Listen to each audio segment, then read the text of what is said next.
This is Dolynny TV, ladies and gentlemen. Good evening and welcome back to another edition of Edmonton Oilers discussion here on the channel.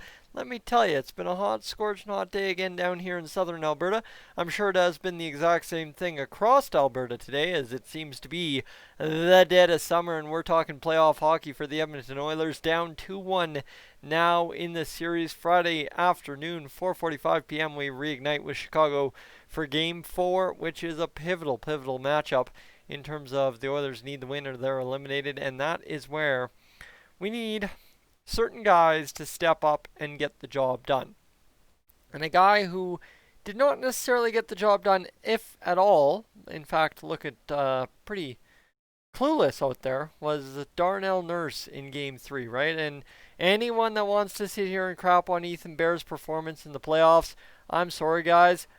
Imagine being paired with Darnell Nurse when you're a rookie defenseman, and that's the guy you're looking to lean on to be defensively sound when you as a rookie make a gaffe because it's your first playoffs. Imagine that. Like, I'm sorry, no matter how much you love Bear or hate Bear, imagine Bear's position being paired with Darnell Nurse, who's flopping around a foot outside of the crease on two knees trying to make a play when he just needs to stand up and push a guy away from the net. Right? Imagine that. So, imagine something else. Imagine somebody, maybe me, told you could solve all the Oilers' problems moving forward. And this is kind of a looking forward video, kind of looking at also how we're going to move forward into Game 4. But imagine you could solve all the Oilers' problems. Need of a top line left wing for Connor McDavid, the need to shed some salary cap while also maintaining what you've got committed next year, finding that depth scoring or that extra score, right? That need for a winger kind of ties into that right there. Allowing the young guns on the back end to move into the defensive positions that they're going to succeed, whether it be Caleb Jones, whether it be a guy like Philip Broberg, who may just do that next year. You don't know quite yet. And the change on the defense is coming. Problem is, the Oilers, after a Game 3 performance like Darnell Nurse had, look to have an anchor of a contract. Almost, quite honestly, what could end up being, if you get a performance like that every night of next season out of Darnell Nurse, it is a Lucic type deal, that $5.6 million for Darnell Nurse. Now, yes, Darnell does some things great. Don't kid yourself. Darnell has some bright spots. But I am sorry, a game when it matters most in Game 3 of the Stanley Cup qualifier play-ins, whatever the terminology we're using to rack our brains around the situation currently happening outside our front doors right now, and in terms of what's happening in the Oilers land as well, is the fact that you can't pay a guy. I don't care who it is. I don't care if it's Darnell Nurse or Victor Hedman. I don't care who you're paying. $5.6 million.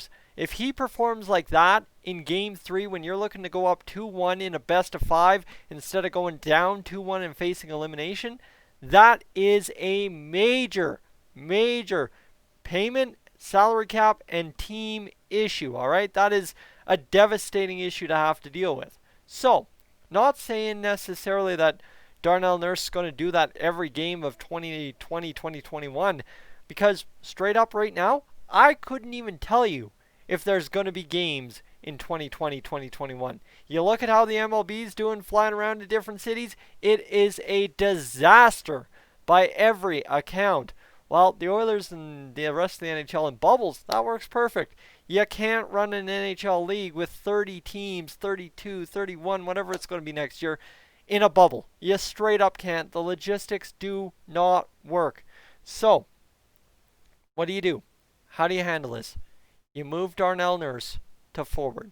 And here's the thing. Honestly, I would be willing, if Adam Larsson is back tomorrow night. We're in need of a forward. Okay, we're in need of a forward for tomorrow night with Tyler Ennis out indefinitely. I've seen anything from 2 weeks to 6 months at this point on Tyler Ennis' prognosis of his leg injury.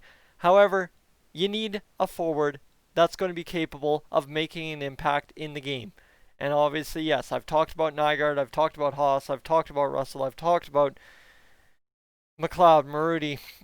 Who else am I missing? I'm missing somebody else in the weigh scales, but at this point, it don't matter. Those guys, 99%, aren't going to be the spark plug you need. You need the group you have had on the ice to get the job done. And now one guy that counts as that group is Caleb Jones. Chris Russell had a fantastic game last night. And I know this is dreamer, hoper talk that will never happen, obviously. But you look at it, right? It's seriously, this is something that needs to be paid attention to going forward. Darnell Nurse at some point must be moved to forward because that contract for the next 2 years, if you get what you got in game 3, is not worth a cent of well spent money on Darnell Nurse to get that kind of defense, that embarrassing, clueless looking defense in game number 3. So yes, obviously, right, is in a happy, wonderful, Tyson gets everything he wants, the Oilers wouldn't be in this position because we had already swept the Hawks last night. Straight up, I'm a realist. I get it. I know what I've said. I know where I'm going. But in that same land is the solution's right there. Darnell Nurse already thinks he's a forward. Look at that play by Darnell Nurse off the face-off on the game-winning goal for Jonathan Toews, even though it went off Ethan Bear's stick. The NHL. Oh, hey, look, the Oilers scored. Let's credit it to the Hawks. I know technically they have to do that. I get that. I'm not dumb, but I was not wrong in saying Ethan Bear scored the game-winning goal last night and the Oilers lost 4-3. Nowhere in there was I wrong about anything by using that as a title. And I will say that for those folks that took exception to what I said with that title. I'm sorry. Nothing about that is a lie. Nothing about that is clickbait. Nothing about that is hate to Ethan Bear. Nothing about that is calling him out. That is facts. It went off his stick last, into the net. It was a goal for Chicago that stood as the game-winning goal. So put that debate to rest. Tired of hearing it today. Let's move on and talk this Darnell Nurse thing, shall we? All right. So Darnell Nurse already thinks he's a forward. And on that play, everybody, and maybe this is the thing, maybe Tyson has to reconsider this whole video right here, right now, because on that play, you know who's the most at fault? The lazy face-off by Leon Draisaitl. And it's not so much the loss of the face-off. That's not what killed the Oilers.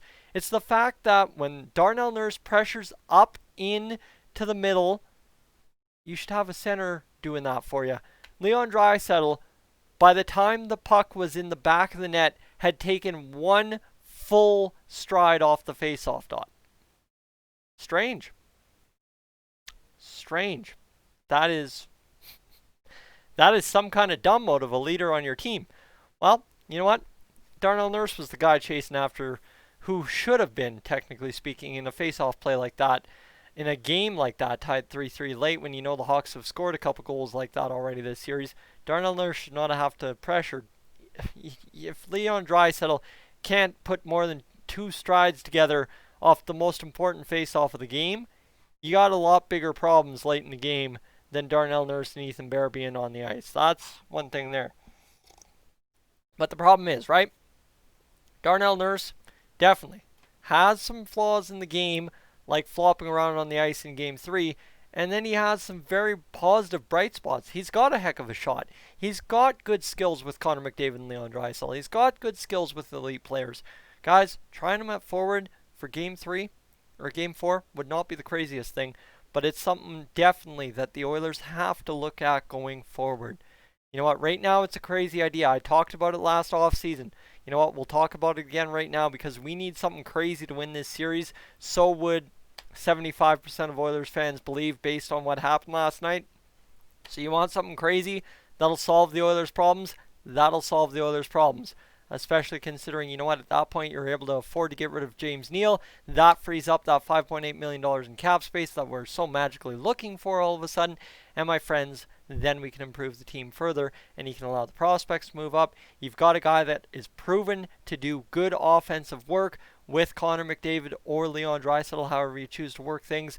And that gives you that legit top 6 winger, big winger, power forward kind of deal that the Oilers are missing since Lucic went MIA after the 16-17 season.